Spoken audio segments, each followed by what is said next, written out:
Dar buvo svarstomas šiuo metu jau pakankamai visiems suprantamas klausimas, bet reikalaujantis greitesnių sprendimų, tai yra atsinaujinančių išteklių energijos direktyva.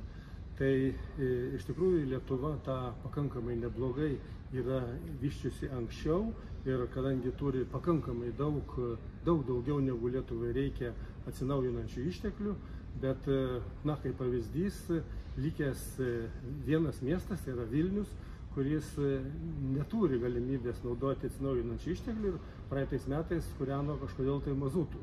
Suprantama, dėl kainų viskas. Tai iš tikrųjų, teršdamas orą, gali duoti pigesnę šilumą, tai nėra išeitis ir aš manau, kad tai buvo paskutinis kartas ir Vilnius jau padarys pažangą šioje srityje.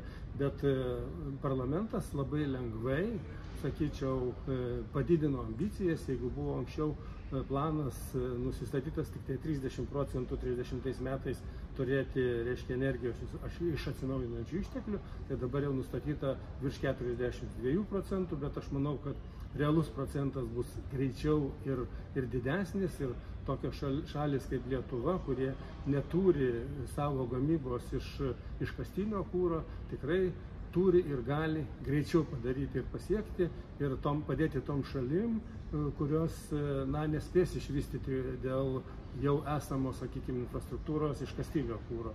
Tai iš tikrųjų mes galim tapti ne tik tai aprūpinti savo, pramonę ir gyventojus, bet galim tapti ir eksportuotojais žaliosios atsinaujinančios energijos.